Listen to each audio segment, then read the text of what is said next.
Hello दोस्तों, स्वागत है आपका हमारे यूट्यूब चैनल पर। आज हम देखने वाले हैं 12वीं इंग्लिश का 3.2 माइंड मैपिंग कि क्या होता है माइंड मैपिंग। जो आपका चैप्टर दिया गया है उसमें क्या दिया है, क्या कुछ बताया गया है और इसे एग्जाम में लिखे कैसे, कैसा क्वेश्चन आता है एग्जाम में। तो चलिए शुरू करते हैं आज का वीडियो। तो सबसे पहले जान लेते हैं कि माइंड मैपिंग क्या है। A mind map is a visual form of note making. तो जो नोट मेकिंग होता है, माइंड मैपिंग वही है बट ए विजुअल फॉर्म है that can be done either individually or as a part of group.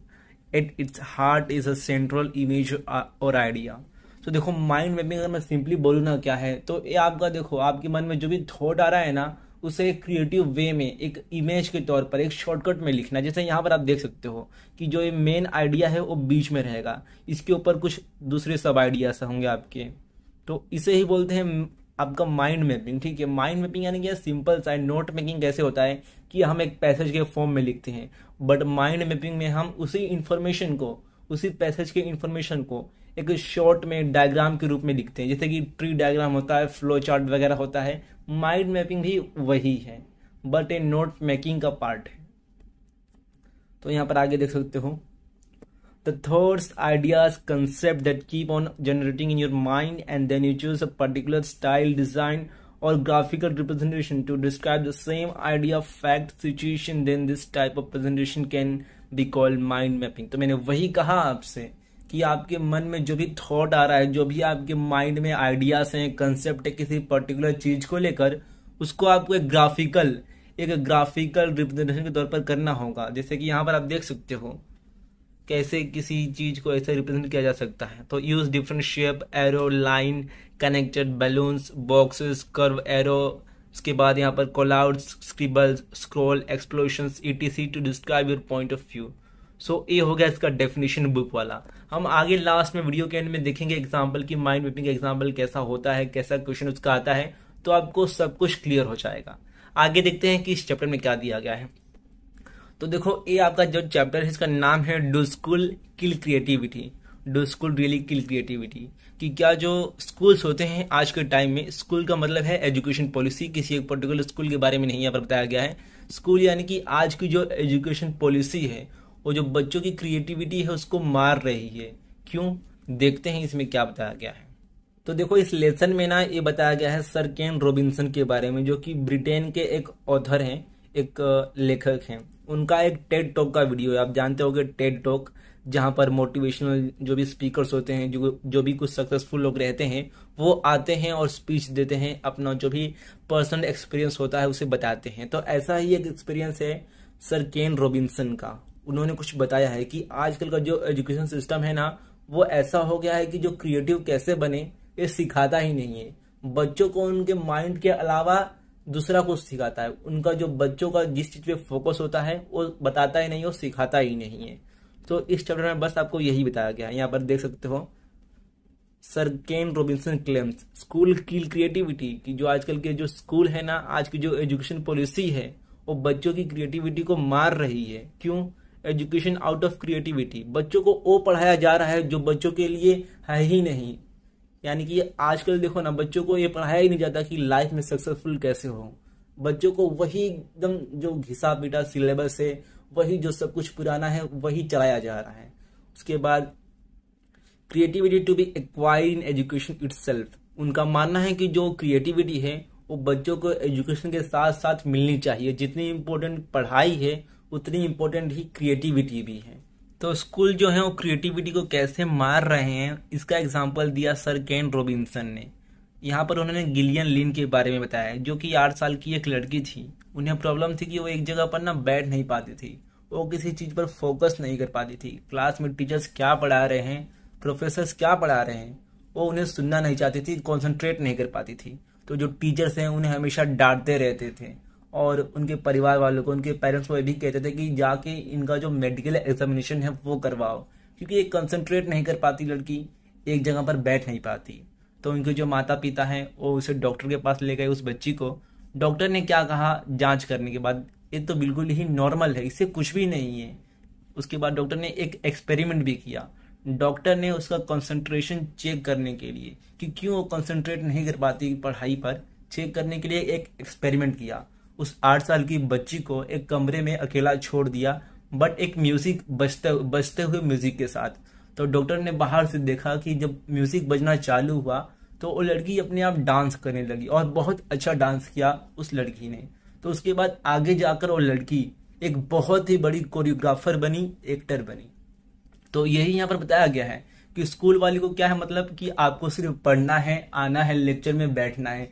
आपका एक्स्ट्रा ऑर्डिनरी, आपका extra जो टैलेंट है उससे स्कूल को कुछ मतलब नहीं है, उससे एजुकेशन सिस्टम को कुछ भी मतलब नहीं है। तो यहाँ पर एक एग्जाम्पल दिया गया है।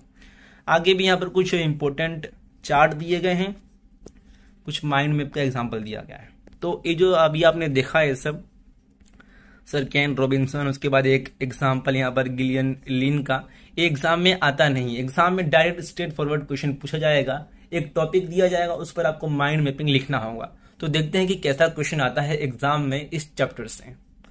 सो देखो एग्जाम में लास्ट ईयर 2022 का एग्जाम हुआ था, फर्स्ट एग्जाम नए सिलेबस का, उसमें कैसा क्वेश्चन आया था, develop a mind mapping using your ideas and concept to develop the topic proper time management. तो प्रॉपर टाइम मैनेजमेंट इस टॉपिक के ऊपर आपको एक माइंड मैपिंग करना है। उसके बाद यहाँ पर कुछ 3 इंपॉर्टेंट पॉइंट भी बताया गया है कि आपके माइंड मैपिंग में क्या होना चाहिए। तो देखो यहाँ पर क्या है, using the title connect your thoughts, यानी कि जो मेन टाइटल है यहाँ पर देखो, मेन टॉपिक तो बता ही दिया गया है प्रॉपर टाइम मैनेजमेंट, ये आपका बीच में होना चाहिए, एक थीम होना चाहिए। इसके ऊपर से आपको बनाने हैं साइड के कुछ ब्रांचेस बनाने। देखो यहाँ पर लिखा है try making 2 to 3 main and 2 to 3 सब ब्रांचेस। तो ऐसा क्वेश्चन आता है। उसके बाद कुछ इंपॉर्टेंट पॉइंट्स है जो आपको ध्यान में रखने चाहिए माइंड मैपिंग लिखते समय।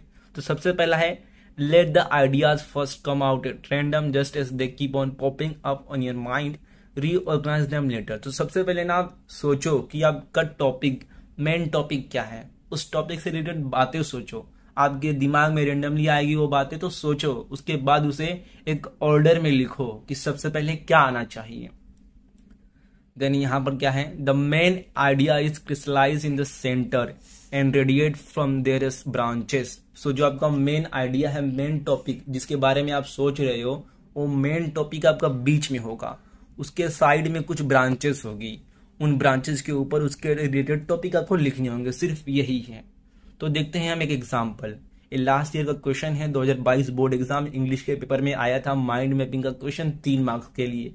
क्वेश्चन देख लो यहाँ पर, develop mind mapping using your ideas and concept to develop the topic proper time management. अब आप ये समझ गए हो कि सेंट्रल आइडिया क्या है, बीच में क्या आएगा, प्रॉपर टाइम मैनेजमेंट। ये लाइन आपका बीच में गोले में आएगा, उसके साइड में कुछ ब्रांचेस रहेगी, फिर वो ब्रांचेस से कुछ टॉपिक आएंगे, उन ब्रांचेस के फिर से 1-2 टॉपिक आएंगे। कैसे लिखना है देखो यहाँ पर। तो ये आपका आंसर हो गया। सबसे पहले पूछा किस पर गया था, कौन से टॉपिक पर, प्रॉपर टाइम मैनेजमेंट, क्वेश्चन में ही दिया गया था, तो जो आपका सेंटर में आ जाएगा। उसके बाद क्या पूछा गया था, क्या बोला गया था कि 2 मेन ब्रांच बनाओ, उसके 2 या फिर 3। तो यहाँ पर देखो 2 मेन ब्रांच यहाँ पर बने, एक तो डिस्ट्रक्शन और दूसरा एक्शन। प्रॉपर टाइम मैनेजमेंट में कौन से डिस्ट्रक्शन आ सकते हैं, ये जो दूसरा, ये पहला जो मेन ब्रांच है इसके फिर से 2 सब ब्रांच है, यहाँ पर भी जो मेन ब्रांच है इसके भी 2 सब ब्रांच है। तो डिस्ट्रक्शन कैसे आते हैं, मोबाइल नोटिफिकेशन, मोबाइल में नोटिफिकेशन आएगा, हम उसको देखने के चक्कर में 2-3 घंटा मोबाइल चलाने लगेंगे, जो कि डिस्ट्रक्ट हो गया, हमारा पूरा टाइम बिगड़ गया। उसके बाद पर्सनल कन्वर्सेशन, कोई हमारा दोस्त आ गया उससे बात करेंगे तो उसमें भी 2-3 घंटा निकल जाएगा।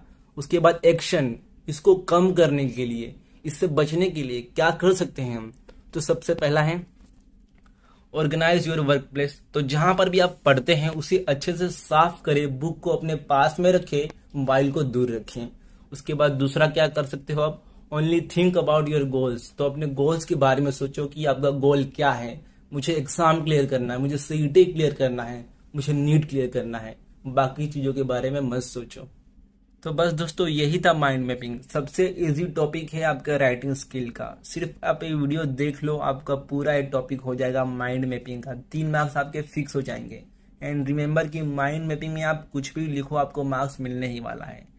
क्वेश्चन में सिर्फ आपको वो लोग टॉपिक देंगे, जैसे यहाँ पर क्या है टाइम मैनेजमेंट, इसके ऊपर आपको जो आता है ब्रांचेस बनाकर लिखो।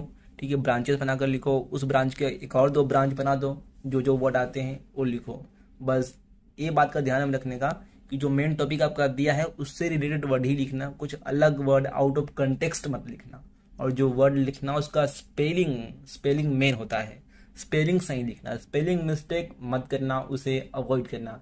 बाकी आप अपने हिसाब से लिखो जो आपको याद आ रहा हो। देखो माइंड मैपिंग ही वही हुआ ना यार, जो आपके माइंड में आ रहा है, जो आपके माइंड में है उसे लिखना। अब याद किया हुआ लिखोगे तो माइंड मैपिंग थोड़ी होगा। सो अपने हिसाब से लिखना, अच्छे से लिखना, स्पेलिंग मिस्टेक नहीं करना, आपको 3 मार्क्स मिल जाएंगे। बहुत ईजी टॉपिक है। तो यही था आज का वीडियो। आई होप आपको वीडियो पसंद आया होगा, समझ में आया होगा। वीडियो अच्छा लगा तो लाइक कर दीजिएगा, वीडियो को चैनल को सब्सक्राइब कर लीजिएगा। और आप मुझे इंस्टाग्राम पे फॉलो कर सकते हो अपने सवाल पूछने के लिए। पहले के वीडियोस चेक करने के लिए प्लीज हमारे चैनल को विजिट कीजिएगा, वहां पर आपको वीडियोस मिल जाएंगे। थैंक यू गाइस वीडियो पूरा देखने के लिए।